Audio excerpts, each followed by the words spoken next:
They went in believing the doctrine. That was the tragedy. From the first days of America's air war over Europe, the men of the 8th Air Force had been told that the B-17 Flying Fortress and the B-24 Liberator, bristling with .50 caliber guns, flying in tight combat boxes, overlapping fields of fire, could fight their way to any target and back without the need for escort fighters. The bomber will always get through, the theorists said. But 1943 was the year the doctrine died, the year the sky over Germany exposed the terrible difference between theory and survival. The first hint came in the spring, when the 8th Air Force struck targets in the Ruhr. The bombers flew in neat, disciplined formations across the North Sea, their engines droning in unison, silver wings catching morning sunlight. But as soon as they crossed the Dutch coastline, the Luftwaffe appeared. Bf-109s and FW-190s guided by radar, vectored with precision from ground controllers who had spent years perfecting the art of air defense. The Americans, still new to this kind of war, believed that their interlocking fire would break the German attacks.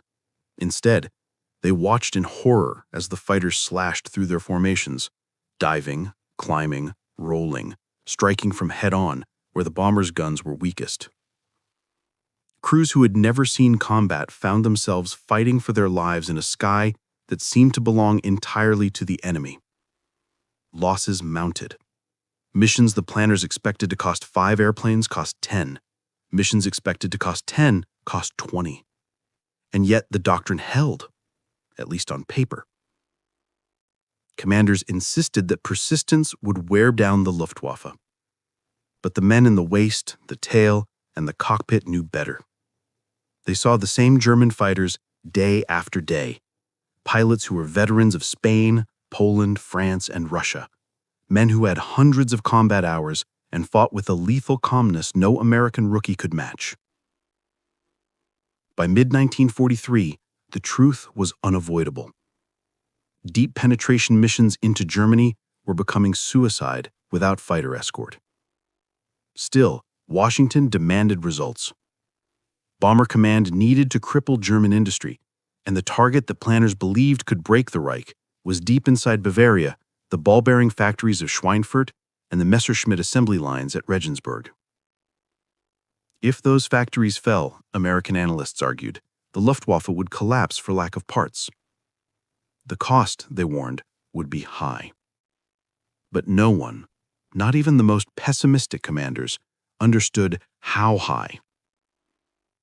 August 17, 1943 arrived clear and bright, with perfect visibility for both bombers and defenders. Hundreds of B-17s roared into the sky, forming up over England before pushing southeast toward the Channel. Their escorts, P-47 Thunderbolts, stayed with them as long as their fuel tanks allowed, then peeled away, leaving the unescorted bombers to press toward central Germany alone. It was the moment every man in every bomber dreaded. The Luftwaffe knew when the escorts turned back. They waited for it. As soon as the P-47s disappeared, German radar operators relayed the signal, and fighter bases across Holland, Belgium, and Western Germany launched wave after wave of interceptors. By the time the bombers crossed the Rhine, the sky behind them had become a black, churning wake of smoke trails, flaming wrecks, and parachutes drifting helplessly downward. Still they flew on, toward Regensburg, toward Schweinfurt, toward targets they believed would shorten the war. But for many, the mission would become the day they learned the truth. Courage could not compensate for doctrine built on fantasy. Even before the bombers reached their objectives, losses were catastrophic. Entire squadrons were shredded by coordinated head-on attacks. The Luftwaffe's preferred tactic was coming straight into the formation, filling the windscreen with silver wings and tracer fire, then breaking at the last possible second. No amount of machine gun fire from the bombers could stop a determined attack like that. The gunners fought bravely, but physics was on the German side. Dozens of B-17s fell before they ever dropped a bomb. Dozens more limped home bleeding smoke, engines shot out, crews wounded or killed at their stations. Yet headquarters called the mission a partial success, focusing on the damage done rather than the price paid. But the men who flew it knew. They saw the empty bunks. They walked past the chaplains reading names. They watched ground crews cry over aircraft that had simply vanished. This was the year the bombers bled. The year the doctrine cracked. The year the United States Army Air Forces confronted a reality crueler than any theory. Without a fighter that could go the distance, into Germany, to the target, and home again, the strategic bombing campaign was not sustainable. In 1943, that fighter did not yet exist. And until it arrived, the bombers would continue to die in the skies over Europe. Dawn broke clear over the English countryside on August 17, 1943, and for a moment the men of the 8th Air Force allowed themselves to believe that the mission ahead, massive, unprecedented, ambitious, might actually work. The plan was simple on paper and brutal in execution. Two massive striking forces of B-17s would depart England, one heading southeast toward Regensburg to cripple the Messerschmitt factories, the other veering east toward Schweinfurt to destroy Germany's ball-bearing production. If both targets were hit hard in a single coordinated blow, analysts claimed, the Luftwaffe would collapse within months. The crews didn't care about theories anymore. They only cared about survival. From the moment the first B-17s lifted off, something felt wrong. The mission depended on perfect timing. Regensburg's force needed to draw off fighters early, clearing the path for the Schweinfurt bombers trailing behind. But weather delays staggered the launches. What should have been a tight 1-2 punch became two separated formations, each vulnerable in ways planners never intended. Still, the bombers formed up, engines thundering, wings shimmering, hundreds of fortresses climbing into the cold morning air. The P-47 escorts stayed with them as long as their fuel tanks allowed, but everyone knew the truth. Thunderbolts could not escort all the way. There would be a cutoff point. And the Luftwaffe knew exactly where that point would be. As the Regensburg group crossed the coast, the German radar network, Freya and Würzburg arrays stretching from France to the Ruhr, tracked them with surgical clarity. Fighter controllers vectored squadrons with precision honed by years of war. Jagdgeschwader 3, 26, 27, and 53 scrambled almost simultaneously. Within minutes, the bombers were flying into a sky that bristled with contrails like spear points. The first attacks came head-on. Every veteran American gunner knew this was the Luftwaffe's deadliest tactic, a frontal charge where closure rates exceeded 600 miles per hour, giving gunners barely 2 seconds to fire before the German fighters flashed past, or unleashed cannon shells into the cockpit and nose compartment. B-17s dropped out of formation, trailing fire. Some exploded instantly, wings tearing away as flames swallowed the fuselage. Others staggered, engines smoking, desperate to hold formation long enough to protect the planes beside them. Still, the Regensburg force pressed on. They reached the target, bombed the Messerschmitt plant, and then continued to North Africa as planned. Their losses were brutal, but survivable. The real disaster was happening behind them.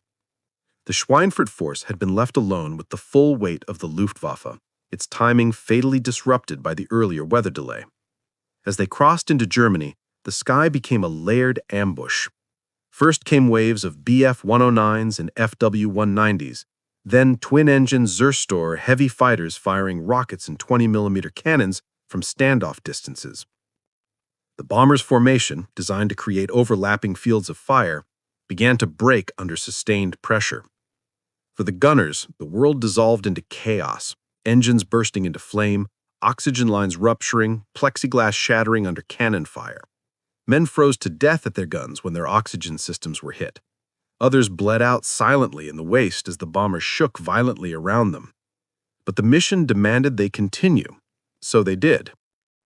They reached Schweinfurt, dropped their bombs, and turned for home, straight into more German fighters, now rearmed and waiting.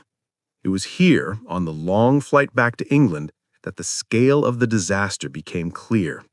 The formations were ragged. The sky was dotted with smoking aircraft falling behind. Luftwaffe pilots later described the retreating bombers as herds of wounded animals. American radio channels filled with emergency calls, then static. By the time the first surviving bombers touched down in England, ground crews watched in stunned silence. 19 B-17s landed so badly damaged they were scrapped immediately. 60 more never returned. More than 600 men, pilots, navigators, radio operators, gunners, were dead, captured, or missing. The mission struck the targets, yes. Schweinfurt's plants were damaged, Regensburg's assembly lines disrupted, but German industry recovered within months. The Luftwaffe did not collapse, and the U.S. could not repeat such losses again. For the surviving bomber crews, the lesson was seared into memory. Without a fighter that could escort them to the target and back, America was bleeding out its Air Force one mission at a time. The doctrine that bombers could fight their way unescorted over Germany had not merely cracked, it had shattered, scattering across the fields and forests of Bavaria, just like the wreckage of the flying fortresses that never made it home. 2 months after Schweinfurt-Regensburg, the U.S. 8th Air Force was ordered to try again. The target had not changed. Schweinfurt's ball bearing factories remained the industrial heart of the German war machine, but the circumstances had grown even more desperate. Losses from the August raid had gutted entire groups. Replacement crews were young, green, and terrified. And still, Washington wanted results. German production had rebounded faster than expected. If the Allies hoped to cripple the Luftwaffe before the planned invasion of France, they needed those factories destroyed. So on the morning of October 14, 1943, 291 B-17 flying fortresses roared into the sky. The men who climbed aboard that day would later remember the strange quiet before takeoff, a sense that everyone knew this was different. No one said it aloud, but many understood the horrible truth. There would be no fighter escort for most of the mission. P-47 Thunderbolts could not reach Schweinfurt. P-38 Lightnings were struggling with engine issues in cold, high-altitude operations over Germany. The long-range escort fighter the U.S. needed simply did not exist yet, and the Luftwaffe knew it. The bomber stream crossed the Dutch coast shortly after noon, and the German radar stations that blanketed Western Europe lit up instantly. Operators in concrete bunkers began vectoring fighters with icy precision. Jagdgeschwader 3, 26, 76, 300, and more, nearly every squadron within reach. Unlike the August mission, the Germans were not surprised this time. They knew Schweinfurt was America's obsession. They had spent weeks preparing the perfect trap. The first wave of fighters struck before the bombers reached Frankfurt, head-on attacks, the Luftwaffe's most disciplined and lethal tactic. A B-17's defensive firepower was concentrated in the waist, tail, and top turret. The nose was always vulnerable. German pilots exploited that weakness with terrifying efficiency, charging directly into the formation and filling the front windows of the American bombers with the image every crewman dreaded, an onrushing fighter spitting cannon fire. The closure speeds were so high that waist and tail gunners could barely track the incoming targets. The only meaningful defense came from the bombardier and the top turret gunner, both firing desperately as the 109s and 190s screamed past. Bombers began to fall immediately. Some disintegrated in midair when 20mm shells detonated fuel tanks. Others spiraled downward with engines aflame, leaving trails of smoke that hung across the sky like scars. But the Germans didn't relent. They attacked in relays. Fighters made one pass, then peeled away to refuel and rearm, leaving fresh squadrons to take their place. The bombers were never left alone. By the time they reached Schweinfurt, the formations were ragged. Pilots had to fight their controls to keep damaged aircraft steady enough for the bombardiers to aim. Yet somehow, through the chaos, they delivered their payloads. Hundreds of tons of bombs fell on the ball-bearing plants, cratering roofs, shattering machine tools, and tearing apart warehouses. But the victory was fleeting. As the bombers turned back toward England, the Luftwaffe attacked again with renewed ferocity. The Germans had anticipated the return route perfectly. Fresh fighters, reloaded, refueled, and deadly, rose to meet the limping bomber stream. Crews later described the return flight as a 6-hour running gun battle. Tail gunners screamed warnings as fighters approached from the sun. Waist gunners fired until their barrels glowed red. Pilots and damaged aircraft struggled to maintain altitude as headwinds battered the formations. Many bombers never made it over the Rhine. Others crossed the Dutch coast only to crash into the North Sea. One gunner recalled watching the horizon for a glimpse of England and wondering if he would live long enough to see it again. When the survivors finally reached their bases, the devastation became undeniable. 60 B-17s failed to return, 1 out of every 5 that took off. Another 17 crash-landed or were scrapped after landing. More than 600 airmen were killed, missing, or captured. The mission became known as Black Thursday. Schweinfurt's factories were damaged again, but not destroyed. German industry rerouted production, repaired key machinery, and restored output within months. The strategic results were negligible. The human cost was catastrophic. After October 14th, the 8th Air Force could not mount another deep raid into Germany for nearly 5 months. They simply didn't have the aircraft or the men. Inside headquarters, the conclusion was immediate and brutal. The American bomber offensive would collapse without long-range escort fighters. The doctrine was finished. The idea that bombers could fight their way to the target alone was dead, and it had died in the skies over Schweinfurt. But even as the bombers reeled from Black Thursday, something new was waiting in the wings. A fighter with the range, speed, and firepower to escort them into the heart of Germany. A fighter that would change everything. The P-51 Mustang was coming. Before the Mustang entered the war, the air over Germany belonged to the Luftwaffe. American bombers could strike at the Reich only by paying a butcher's bill in blood. But in the winter of 1943-44, the equation shifted. It began quietly, almost unceremoniously. Just a few test flights, a few whispered reports, a few commanders realizing that something extraordinary was happening. The aircraft was sleek, unassuming, and unlike anything the U.S. had fielded before. Its name, P-51 Mustang, would soon become the most feared word in every Luftwaffe operations room from the French coast to Berlin. The key was range.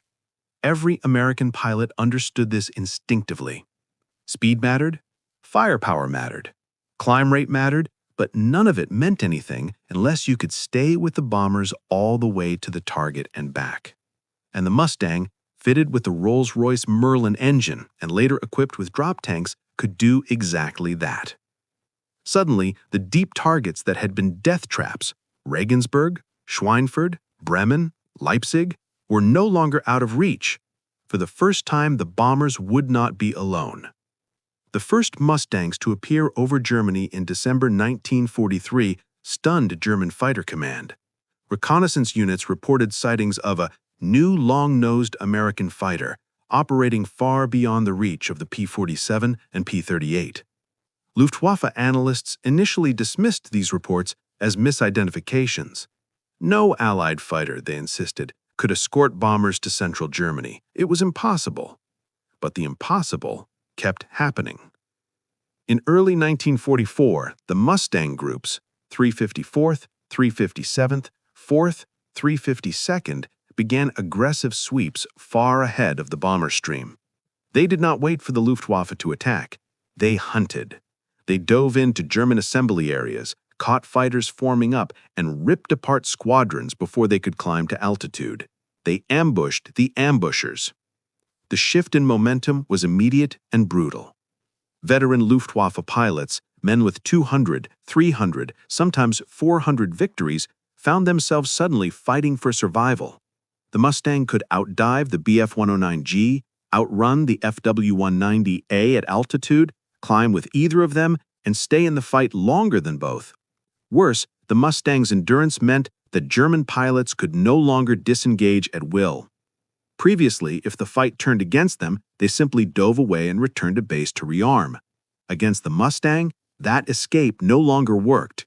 The Americans followed them down, chased them across the countryside, strafed their runways, and destroyed them as they attempted to land. For the bomber crews, the change was almost spiritual. Instead of scanning the sky in dread, waiting for the escort fighters to turn back, they saw silver Mustangs weaving above and beside them, still there, even as they crossed into Germany's industrial heartland. Gunners who once fought alone now watched dogfights unfold above their formations, Mustangs slashing through German interceptors with perfect, predatory precision. It wasn't just defense. The Mustang was an offensive weapon. Fighter groups began receiving orders that would have been unthinkable months earlier. Destroy the Luftwaffe, in the air and on the ground.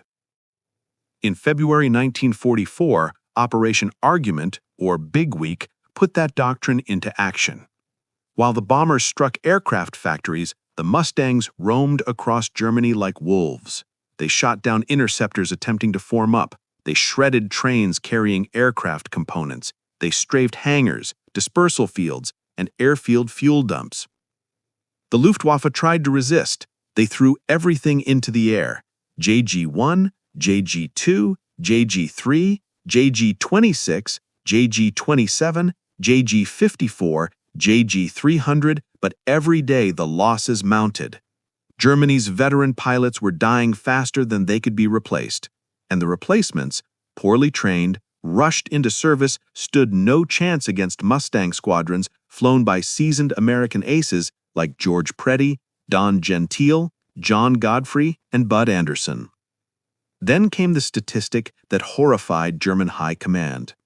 By March 1944, the Luftwaffe had lost more than 500 fighters in a single month, many destroyed not in aerial combat, but on the very airfields where they were supposed to launch. By April, the skies had changed completely. American bombers flew deeper than ever before, escorted every mile by Mustangs. Missions that once cost 60 bombers now lost 2 or 3, sometimes none. The German pilots realized the truth long before their generals admitted it.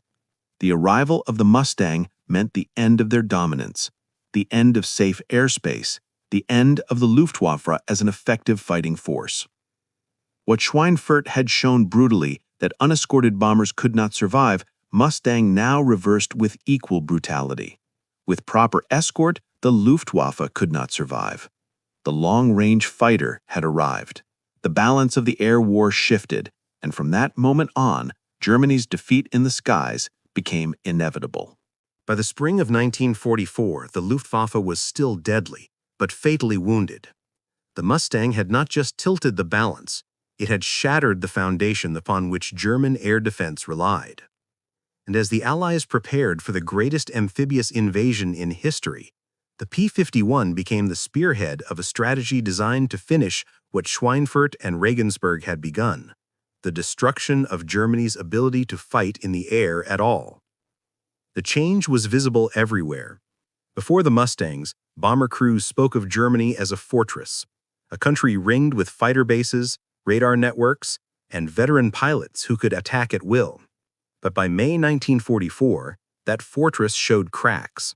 Luftwaffe fields, once bustling with seasoned aces, now held only a handful of aircraft, many damaged, many flown by boys barely 18. Fuel shortages began limiting training hours. New pilots arrived with as little as 10 hours in a Bf-109 or FW-190 before being thrown against Mustang squadrons filled with men who had flown hundreds. Yet the greatest transformation occurred on the bomber routes themselves. The mission to Berlin, long considered suicidal, now became routine. Bombers no longer entered German airspace as victims. They arrived with layers of escort, Mustangs ranging above, P-47s sweeping below, and P-38s diving through the gaps. German airfighter controllers, once confident in their ability to mass interceptors at key points, suddenly found their plans unraveling as American fighters prowled across the skies long before the bombers arrived. The Luftwaffe tried new tactics. They sent up Sturmgruppen, heavily armored FW-190s designed to smash through bomber formations with ramming-like attacks. The Mustang tore them apart. They turned to rocket-firing Bf-110s, and Me-410s meant to stand off and attack from afar. Mustang pilots hunted those too, intercepting them before they came within range. Even the Me-262 jet, the technological miracle Adolf Galland believed could save the Reich, could not alter the outcome. When it appeared in mid-1944, the Mustang was already waiting. Though the jet was faster, it was vulnerable on takeoff and landing, and Mustang squadrons exploited that weakness ruthlessly, circling above known jet bases like predators over a watering hole. Galland himself would later write that the Mustang was, quote, "in my opinion, the finest all-around piston fighter of the war," unquote. But what truly broke the Luftwaffe was not combat alone. It was attrition. The Mustangs killed the Luftwaffe faster than Germany could replace it. Every month the numbers grew more lopsided. Every month Allied air strength grew while German strength collapsed. Operation Argument, Big Week, had been the beginning, but what followed was the grinding destruction of Germany's air arm, piece by piece. Hangars burned, factories shattered, rail networks smashed, storage depots consumed by flame. By June 1944, as the first airborne troops jumped over Normandy, the Luftwaffe could put only a token force into the air. Its fighters appeared sporadically, often individually or in small disorganized groups. The once feared massed interceptors of 1943 were gone. For the ground troops storming ashore on D-Day, the absence of German aircraft was more than a relief. It was a revelation. The sky belonged to the Allies, completely. And it was the Mustang that made this possible. Without long-range escort, the Luftwaffe would have continued tearing apart American bomber formations. The invasions of France and Italy would have been infinitely more dangerous. The German war machine, its fuel plants, ball-bearing factories, and aircraft works would have survived longer, perhaps long enough to change the course of the ground war. Instead, the Luftwaffe was bled out in the skies over its own homeland. By early 1945, Germany's once legendary fighter force had become a shadow. Pilots flew only when fuel permitted. Training flights were reduced to minutes. Many new recruits died on their first mission, never having mastered the aircraft they flew. Meanwhile, Mustang groups swept across Europe with near impunity. They strafed airfields, destroyed locomotives, severed rail lines, and hunted anything that moved. The bomber offensive, once crippled, now devastated Germany's ability to wage war. Refineries burned, transportation collapsed, industry withered. And everywhere the bombers went, the Mustangs were there, curving high above them, engines humming with confidence, wings gleaming in the sunlight of a sky no longer contested.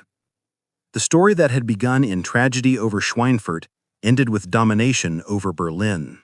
What had once been impossible, the complete collapse of German air power, became undeniable reality. The Mustang did not win the war alone, but without it, victory in Europe might have taken years longer and at a cost far higher. For the bomber crews who survived 1943, the meaning was personal. They knew exactly what the Mustang had given them. Not just escort, not just protection, but survival. They had lived through the year the bombers bled. They had witnessed the doctrine fail. They had watched friends disappear into the clouds over Germany, and they also saw, with the arrival of the Mustang, the moment the skies finally turned in their favor. To them, the P-51 was more than a fighter. It was the answer to their darkest year. It was the machine that restored hope. It was the weapon that broke the Luftwaffe.